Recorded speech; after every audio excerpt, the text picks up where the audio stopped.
Hello and welcome to today's video. You know what's wrong with this clip?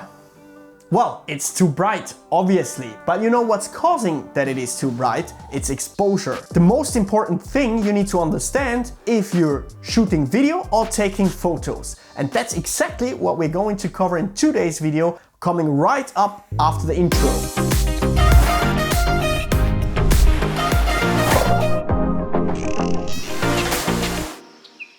If you're new here, my name is Michael, I'm an enthusiastic hobby videographer, and my goal on this channel is to help you create great videos, to relive exciting moments and share with others. And if you have been here before, you might have seen that I've changed my channel name from Michael Joch to Create to Relive.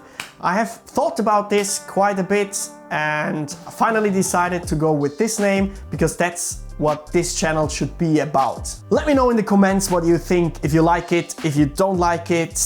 Yeah, I'm happy to see your reactions. But I don't want to waste your time any longer, so let's dive straight into the topic of exposure settings. So first, I'm going to explain you what the exposure triangle is, so how exposure works and what are the different elements, how you control it. Then we are going to look into how each of these elements affect your image apart from brightening or darkening it. And last but not least, we are going to see how you can control each of these elements in your camera.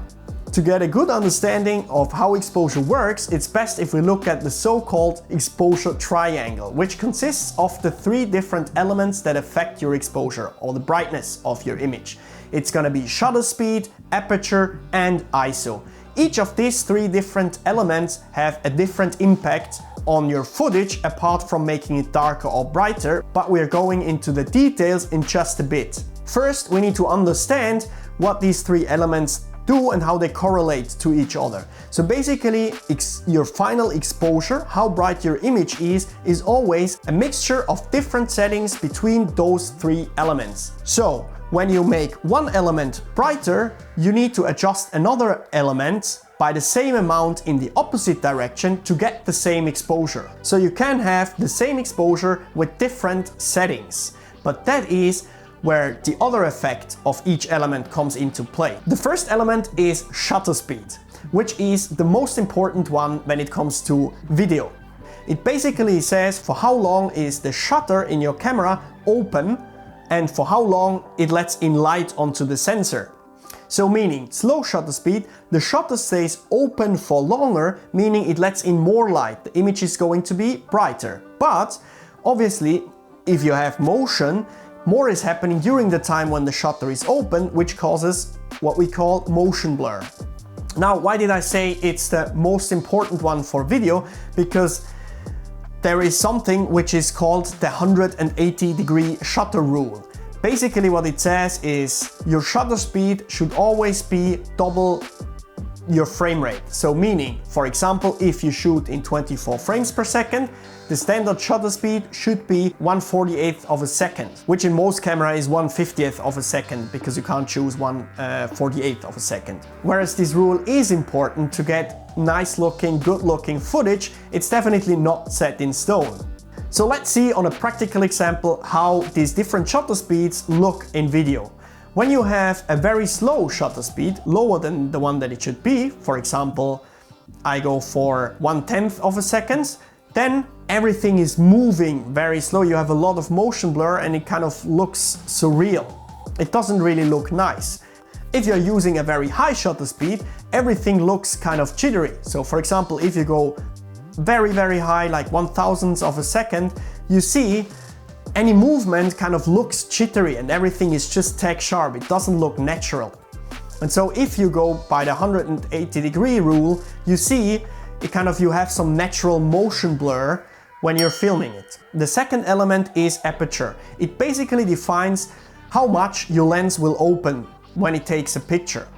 So if it's wider open, it lets in more light, and if it's closer, it lets in less light.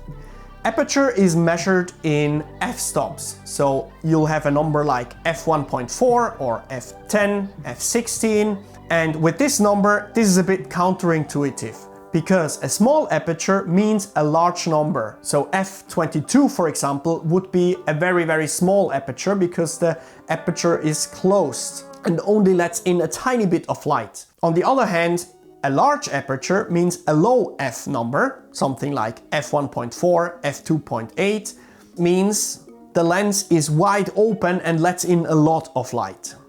And now, besides having an impact of making the image brighter or darker, this one also controls what is called the depth of field. So basically a large aperture, low f-stop number, means your depth of field is going to be very shallow, meaning only a tiny bit is in focus. And if you close the aperture, the depth of field gets deeper, meaning more is in focus.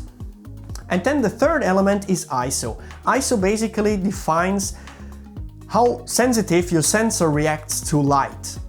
So in other terms, it's just an artificial way of making your image brighter. It doesn't really serve an artistic function like aperture with the depth of field and shutter speed with the motion blur. But the higher the ISO, you also start introducing noise. So basically the only situation where you actually really want to increase your ISO is when you're in a low light situation.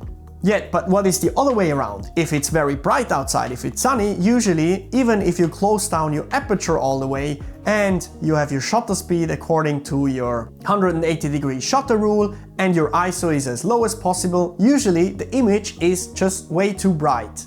So you have basically two options how you can deal with that. The first one is you just increase your shutter speed.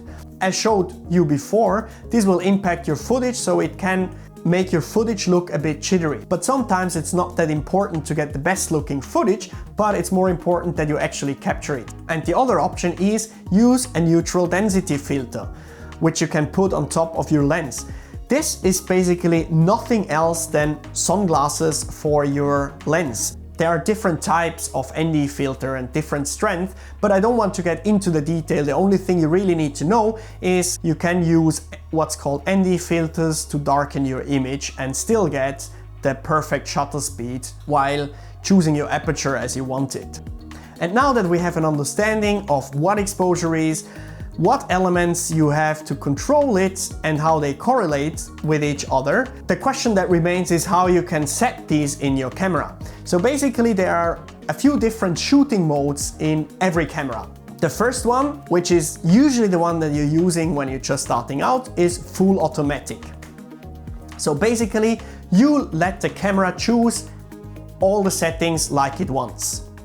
The full automatic mode is usually very good if you're a very much beginner or if you just want to quickly capture something and you don't have the time to set everything manually. And then beside the full automatic mode, there is so-called semi-automatic modes, where you basically decide which element of these three you want to choose manually and let the camera adjust all the other elements by itself. The two major modes are shutter priority, where you basically decide the shutter speed of the camera, and the other one is aperture priority.